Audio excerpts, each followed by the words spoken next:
Hi. I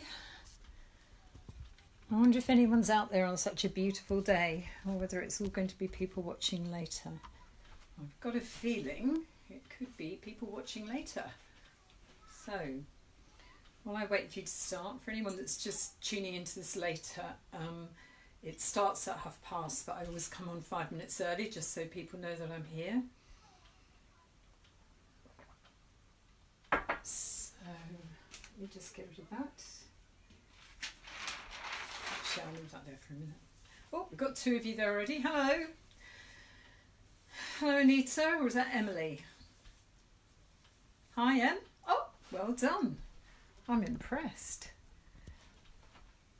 So, I've had a very busy morning for anyone watching already. I've been teaching someone via the internet from my computer here in my art room, and they were over the other side of Cornwall, and we did seascapes, and in a minute they're going to send me some photos of it, but this is pretty much what they were all doing. So they did a little seascape with figures on the beach and reflection and waves. So if you fancy doing that with me, I can even send you a parcel with all of the equipment in it that you need. So even if you haven't got the right things at home, I can post them on to you.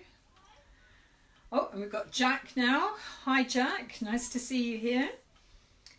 And in a minute we'll start having some fun and doing our activity for today.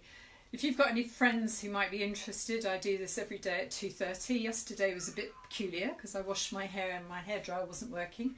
But today I'm more presentable, which is good. But we've been doing this now for nearly 2 weeks. I plan to keep going with it for at least the school holidays. So hi again, Anita, is it? Or is that Emily? I'm not sure. Thank you for the lovely photos, Emily. Please send me photos of your artworks and let me post them. If you do send them to me, I will assume you don't mind if I post them.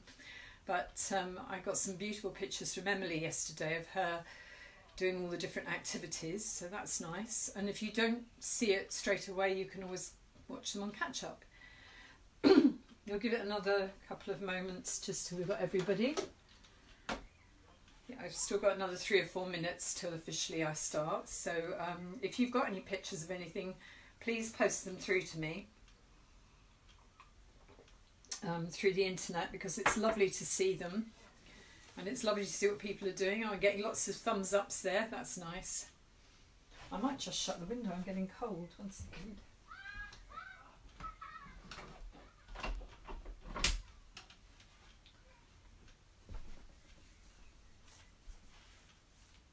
Okay, so who else have we got there? Em, oh no, we've got Jack. Oh, lots and lots of hearts and thumbs going up. That's nice. It's always very strange teaching to a screen because I'm used to teaching to people in front of me. The lesson I did, that seascape this morning, that was through Zoom, and then I can do really full-on lessons with you in the style I normally do.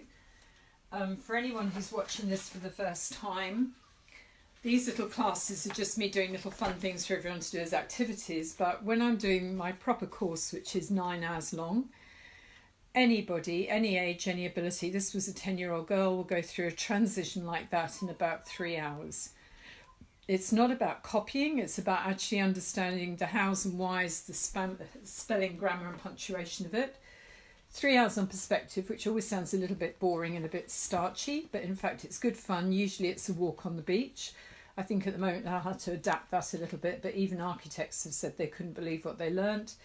The third one is paint and brush technique. That's part of what I was doing today with this family online. And then this was the 5-lesson progress of a 90-year-old stroke victim, 4-lesson progress of a 50-year-old German lady, and 3-lesson progress of a 40-year-old Sri Lankan man. And so that's about the proper lessons. If you see individual ones, group ones, and if anyone wants that, then I do that through Zoom, and it's as if we're in the room together. It works really well. So got another couple of people coming and going. Another few minutes till I start, just so we don't miss people if they think it's past, which is what I advertised. Something very exciting is somebody that's out there at this very moment just bought me a great big bar of chocolate. And as a chocoholic, I am looking forward to having some of that immediately after we finish today. So we'll do our activity, and then I'm off to have a cup of tea and some chocolate. So thank you very much, person who sent me some chocolate. Very kind of you, Jack. We've got Morwenna now. Nice to see you, Morwenna. Thank you for coming today. I think it's a lovely name. Oh, Chris, hello. I haven't seen you here for a while. You were up last week one day. Nice to see you, Chris. I hope I get some more of your artworks through. Just so you know, if you do that course with me, everything I do in my proper course, I give full backup to afterwards. So if you forget anything or you need reassurance, like Chris is one of those students, he just sends me through images of what he's doing and I comment. And if it's just brilliant, then I just say brilliant. But if it needs any help, then I say something more. The other thing that was exciting was the day before yesterday, my son, James Bustar, who's an international entertainer who's usually on the cruise ships, he obviously has been grounded for the time being.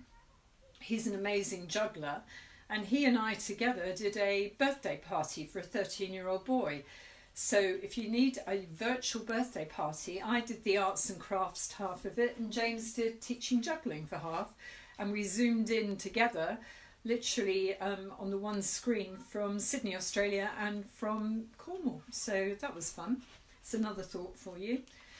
And also I do run little clinics for your art as well. So if someone just wants to spend like half an hour with me, and I'll give you some basic ideas on bits you might not already know that will help your art, then I'm always happy to do that as well. Okay, I think we're nearly there. We'll give it one more minute and then we shall begin. So Chris, send me some more of the pictures that you've done lately. Morwenna, I don't think I've ever taught you, but yeah, lovely to see you. And I do like that name. I think it's all since Poldark, all these Cornish names have become more and more popular again. So I didn't know many of them before that, but they're lovely names. Oh, I got a few more people popping up now. That's good. I find quite a few people mean to get on at past and then turn up a couple of minutes later. So, okay. I've got something else to show you and then we will begin. By that time everyone else should have turned up. This was a 13-year-old girl did this, who's based in London. I'm here and I taught her through Zoom and FaceTime. And she did that. That's 13-year-old in London. Sorry, 12-year-old girl actually. This was a 13-year-old boy in London, different family, doing elevated views of architecture, which is something he wanted to do. And this is another one. This was by somebody, they sent me that. And then by the end of the lesson, an hour and a half lesson through the internet again, with me sat here and them in London.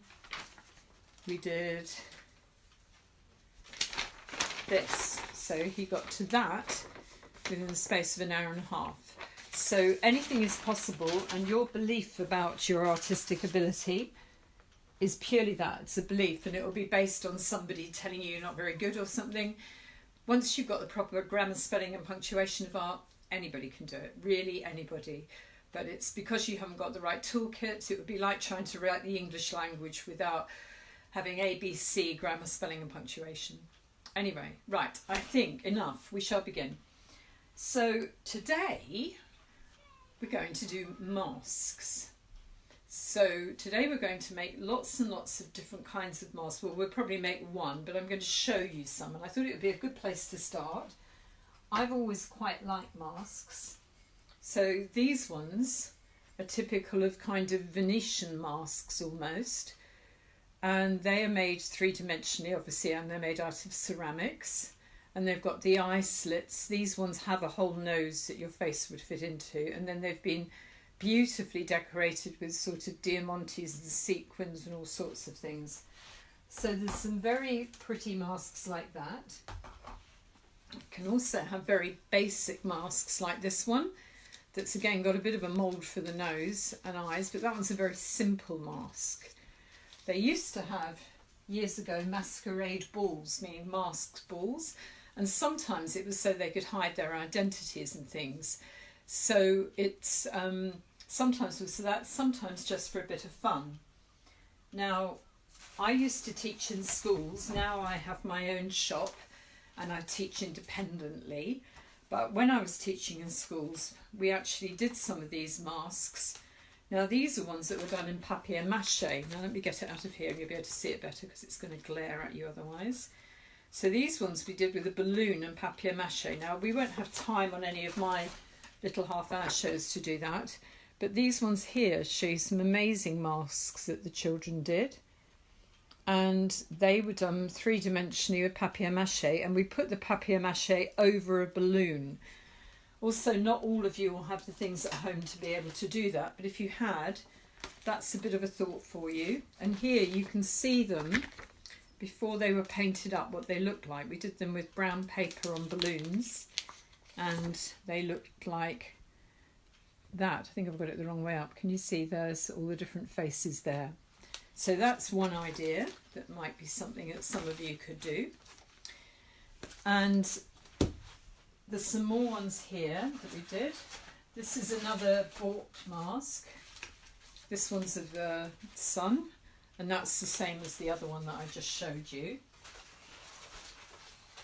This is the Phantom of the Opera mask, so you can have half masks and things as well. Oh, hello! I can't say it. Oh, lovely to see you. How's your son? I hope it's all good there. Now these ones are pre-formed masks that you can buy, but we haven't got those today obviously, but it gives you some ideas. So we've got a beautiful cat mask there. There's some ideas there for you. Because today I thought it'd be fun if we all made our own masks. That's the Phantom of the Opera one, which is a half mask again.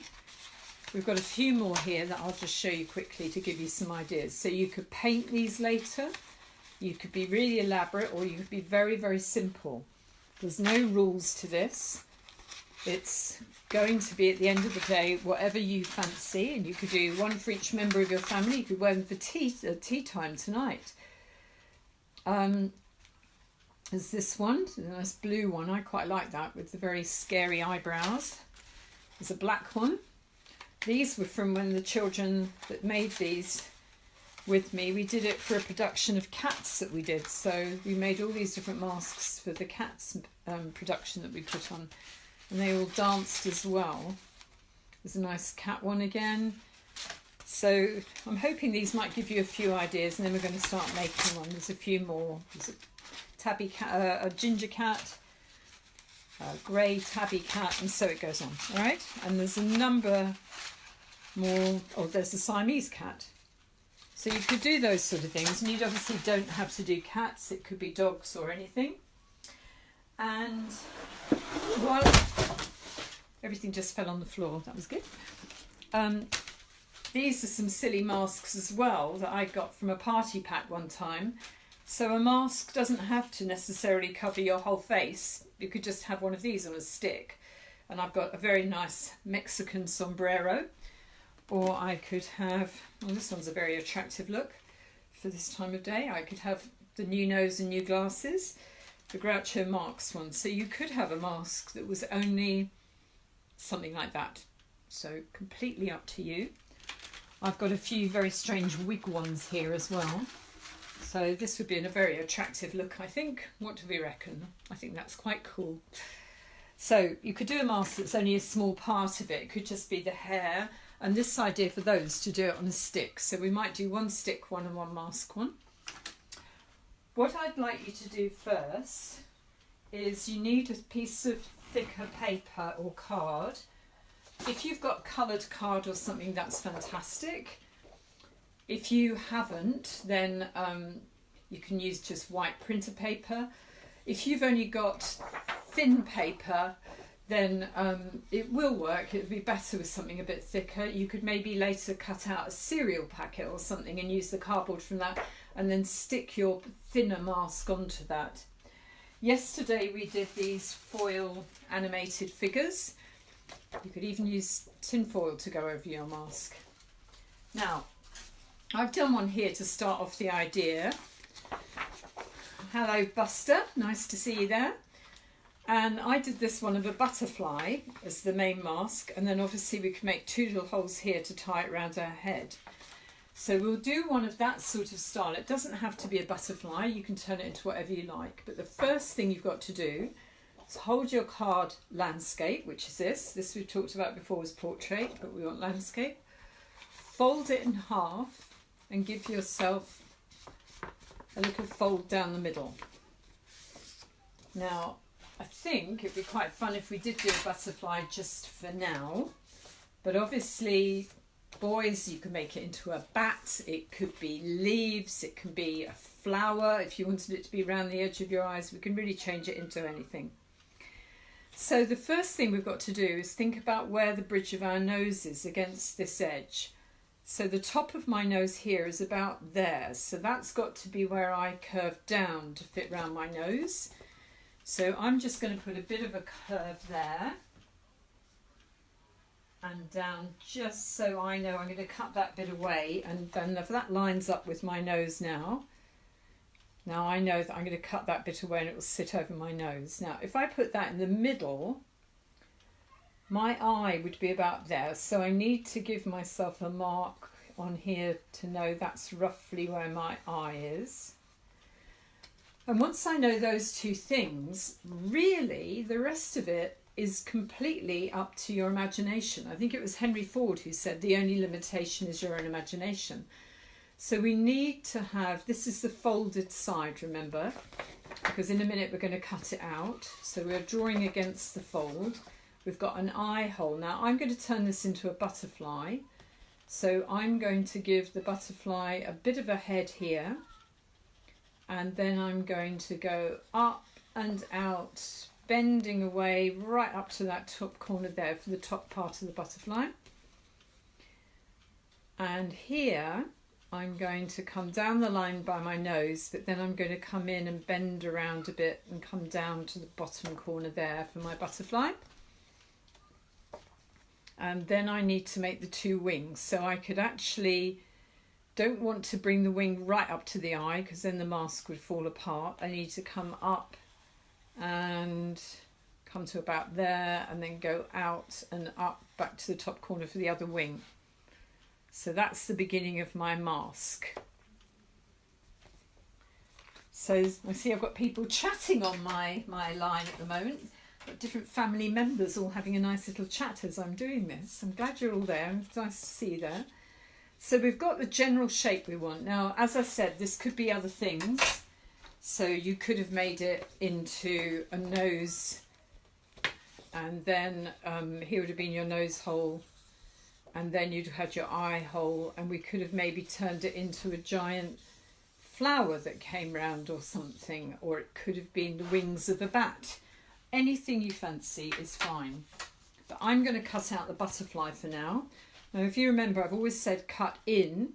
So when you kind of do that, it's called being cack-handed. You want to do that. So always cut into a space and follow it around as far as you can. And you can turn the paper like I am now.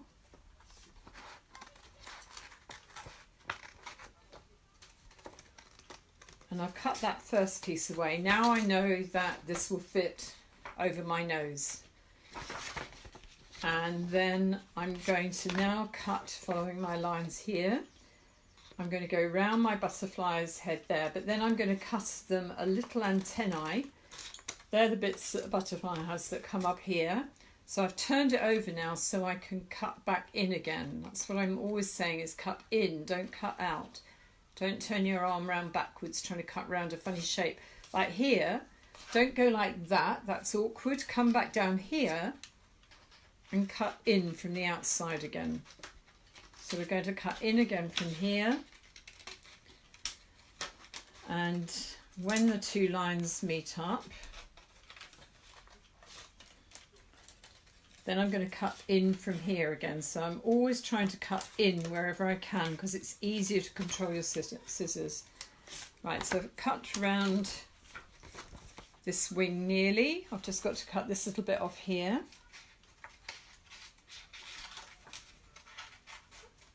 Like that. I'm going to cut this bit off from the corner. It's always good to try and make your picture fit out to the corners. Otherwise it might get a bit too small. So we can do that. And I'm going to cut round again, cut in again. I nearly turned my arm round backwards, and I'm telling you not to do it, so that was very naughty of me. Let me make sure that I'm cutting in again, like that. And now you're going to cut in again here to get the bottom of the butterfly's wings. So now, here's my butterfly. And he's got his two little antennae there, and then that's going to sit round your face like that. So I know it's you and James talking. I can see that, Jack. Now, I'm going to cut out these eyes. Now, I don't know if you remember from the other day, but the way to cut out a space like that is to actually bend the paper in the middle of the circle, or whatever shape you're going to make that, and just snip in when you've bent it like that, and cut a little bit away, so you've got a little hole. And then what you can do is then you can post your scissors into that hole. Now I've got a giant pair of scissors here, and then you can get into the hole to cut the eye socket out. So that's what we're going to do here. So I'm just cutting this out. And then I can do the other side. Now, I forgot to say that if I turn you for a second towards my light box, if you've drawn one eye and you're not sure, oops, turned you the wrong way. You're seeing all my mess now. Sorry, that wasn't meant to happen. If I turn you this way towards the light box, you'll see, ooh, it doesn't like the light box, does it? Then if I put that in front of it, you could always lay the butterfly around that way, and then you could see exactly where the other eye was. And you won't have a light box, but you can use your window to see where the other eye was. So if you hold it up against your window, then you'll be able to see and trace through to get both things symmetrical, like we did butterfly one. Okay, so we've now got this. We need to cut out the other eye now, so I'm just going to do that quickly. So you can do it half and then trace the whole thing through, and then you can cut your bits and pieces out. Fold it in half again like we did before, and then snip into your area that you're going to cut out. Cut a little piece out so you've got a little hole there, and then you can cut it out to being the full size hole. But give yourself a little hole in the middle first, and then work out from that. So round we go.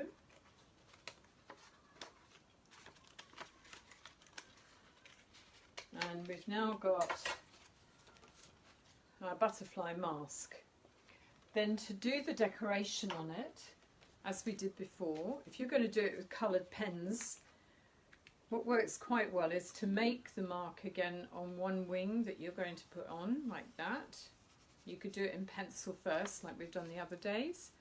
And then, of course, if you hold it in front of a window again, I'm going to hold it back in front of the light box. I can see exactly where that other mark was.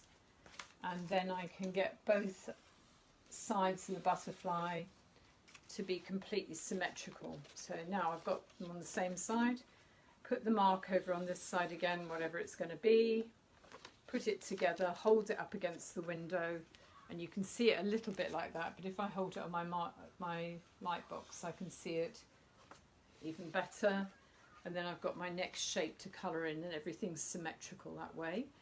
I need to give the butterfly a little bit of a body here. And I might give her some funny eyes and maybe a bit of a smile. Maybe she's a happy butterfly. There you go. And that's the main thing. Now you could do this just by colouring it in. And you could do it like we did the other day where we coloured both sides, or you could just colour the front. When you're finished, we need to make a tiny hole, and there are lots of different ways you can do it, but quite a good one would be if you've got one of these wooden skewers or a metal skewer in the kitchen. Hello Heather, nice to see you. Hello Pamela. Then you can just get a parent or a mum or dad or a big brother or sister or something, maybe have a little ball of plasticine or something behind it. You can just poke your stick through and make a little hole. If you've got a hole punch, you could use that, and then you get a nice little hole like that through. And if you've got one on either side, then you could use a piece of elastic or a ribbon or a piece of string. I've got some string here, so I'm just going to use that. And there's the string. Just going to cut a little piece of that. But today I said you could have all sorts of bits and bobs that you could stick on and use for yourself. Then you can post this through the little hole again. So I'm just going to put this string through. Now if it doesn't want to go, you can lay it on top of the hole, and then you could use your little stick again to poke it through. So there it is, it's gone through now nice and easily. It wasn't going to go through before. And then tie those two together, the long one and the short one.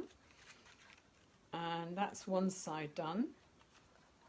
And then you could do the same on the other side. And if you're worried that you might want to change who's wearing it, you might want to do one piece of string on this side and another one on the other side. And then you could just tie the two bits of string together behind your head. Now, that's the very basic idea, was a butterfly. But you can then, like this one, and I know it's a three-dimensional one again, but you can then start sticking, if you wanted, feathers and diamantes and anything you've got around. I've got some pipe cleaners here. We could have made the pipe cleaner into the two antennae for our butterfly if you'd gone that route. So I've got pipe cleaners here. I've got these, which are quite heavy, but there's some really beautiful little diamante gems and things. So we could have stuck those all over the butterfly or whatever it is you've decided to make. And that would be rather nice. And when my shop centre, I'm down near Disco Beads, and they very kindly gave me these beads. You could stick some beautiful beads on it.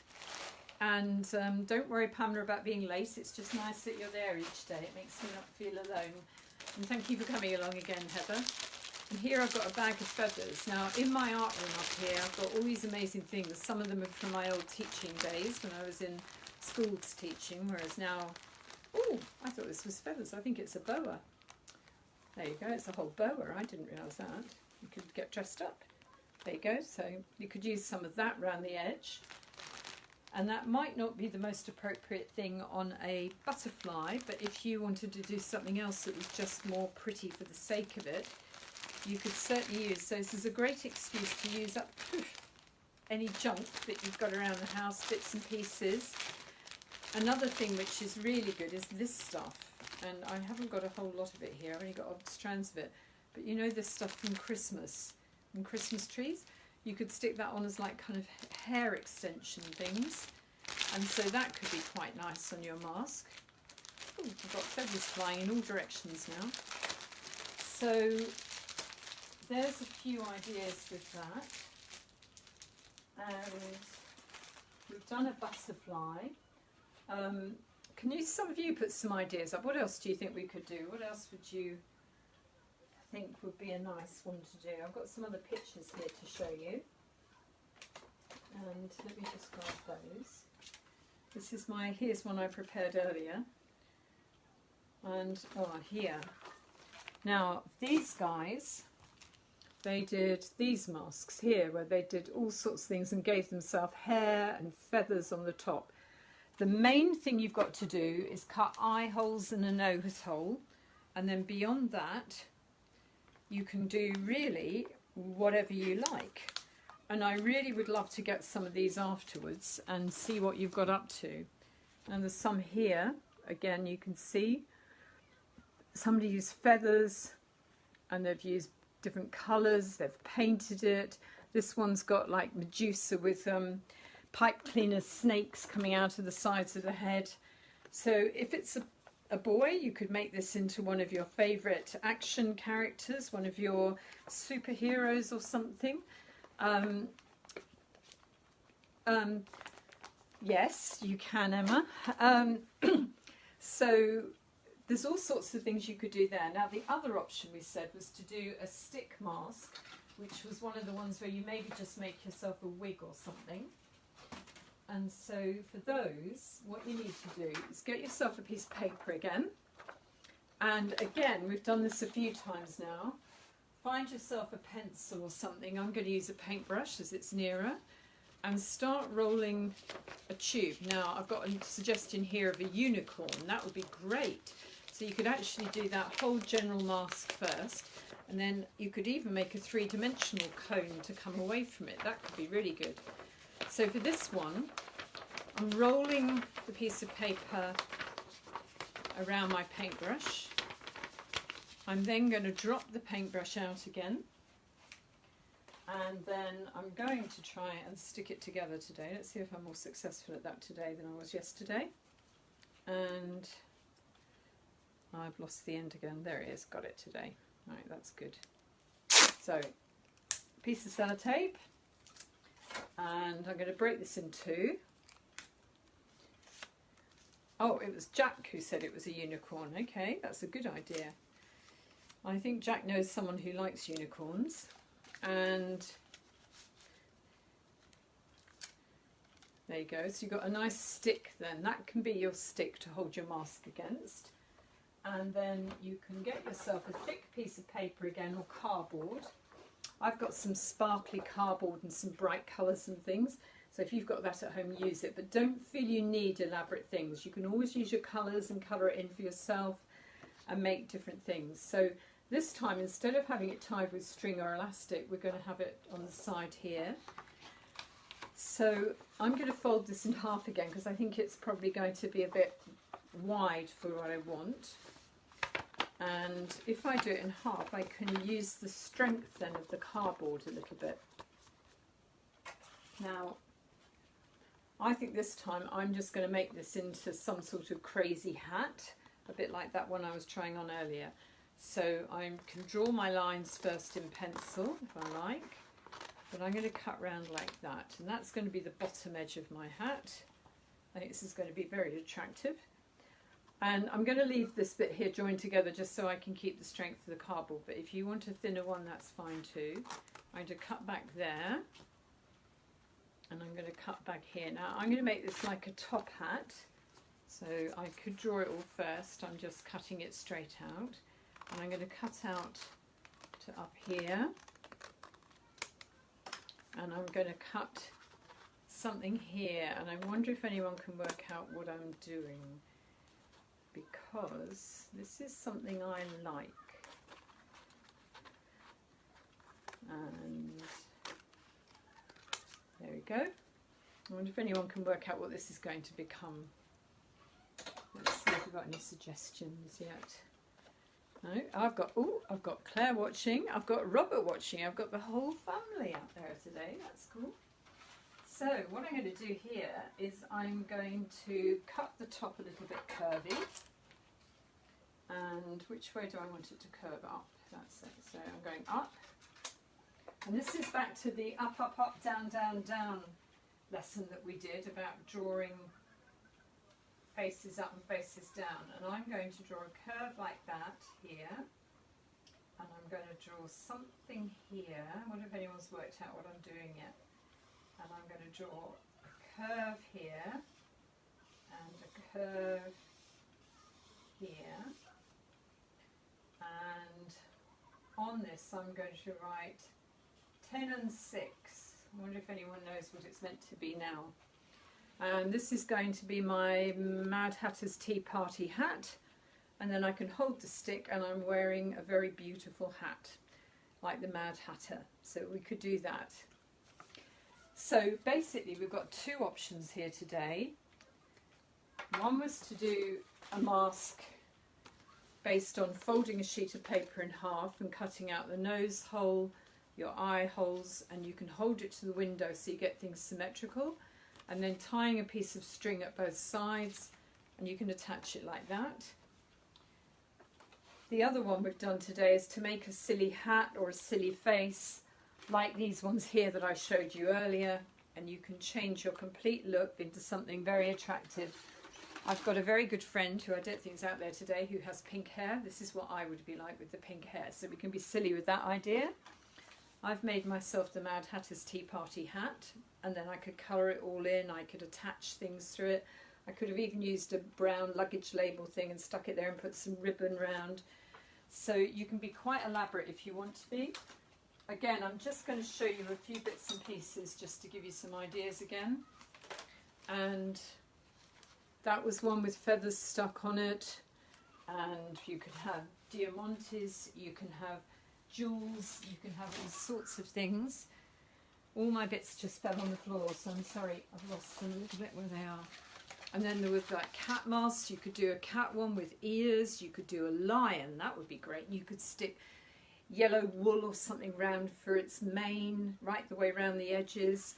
It really depends on what you've got there, because I did say gather together your bits and pieces and then just see. So if you've got lots of bright colours and it makes you think of a parrot, or it makes you think of, I don't know, a fish, you could have a fish going across. So anything that you like. So what I'd like to do is I'd love to see these afterwards. So if you'd like to have a go and see what you can make, I'd like Robert from London there to give it a go today and see what his mask looks like. And a number of the rest of you, if you could as well. Now, just for anyone who's only just come in, this morning I've been online right the way down towards Morgan Porth teaching somebody painting down there. So they've been looking out of the window and they've painted a picture just like this, but we did that all through Zoom. And as I said at the beginning, my son and I, he was coming in from Australia, he's based in Australia, he and I did a party together. He was teaching juggling from Australia, from Sydney, and I was teaching art here from Cornwall, and we did that together. So if anyone wants a virtual party, and also please remember, if you're interested in art lessons, then this isn't the same as these lessons I'm doing here at all. This is full-on psychology, physiology and physics to get you to progress at this sort of rate. That was the 3-hour progress of a 10-year-old girl, 3 hours on perspective that even architects have said they couldn't believe what they learned, and 3 hours on paint and brush technique. And then people after those lessons, this was after 5 lessons, 4 and 3 lessons, are doing artworks that are hanging in galleries around Cornwall and some across the world. I have one lady doing very well in Germany at the moment that I taught, and I have somebody else in Australia, so all over the place. So if you're at all interested about any of it, you may have heard me on BBC Radio Cornwall last night talking about it. And for when all this is gone and when we're past the rainbow, then I also do big team build events, and one of those was at the Eden Project. You can see it on my website. My website is www.artatthebeach.co.uk, so artatthebeach.co.uk. And if you fancy putting something, a little comment on my Art Jeanni page or something on Facebook, that would be lovely. If you want any further information, you can contact me through the Art Jeanni page on Facebook, or you can contact me through www.artatthebeach.co.uk. And any ideas, I'd love to hear. So take care. Please send me your masks. Can I have some thumbs ups and things to know people are there? I think Emily at the moment is the person who sent me the most images of her artworks, and they are stunning. But I've also had Matthew sent me a lot of his family doing it, which has been lovely. I had a lady, and I've forgotten your name for a second, I do apologise, showing me her having her lunch break with it going on the computer, and she was making whatever it was in front of it, which was lovely. And Spencer's sent me lots of photos too. So Michael's sent me tons. And so I would love to have any more pictures. It really makes my day, and I hope you're enjoying this little free thing. It's my way of giving something back. So many people are doing amazing stuff for the NHS, and the other day I was actually doing a charity event for Cornwall Children's Hospice, but this is my way of giving back. I can't be out there helping on the front lines, but I hope this is entertaining you all. So lovely to see you all. Thank you for being here, and I shall see you 2:30 tomorrow. I'll put a list up as usual on Facebook tonight when I decide what we're doing. Take care. If you've missed the other lessons, you can catch them up on Art Jeanni. They're all there. I think there's about 10 or 11 of them now. So see you soon. Bye.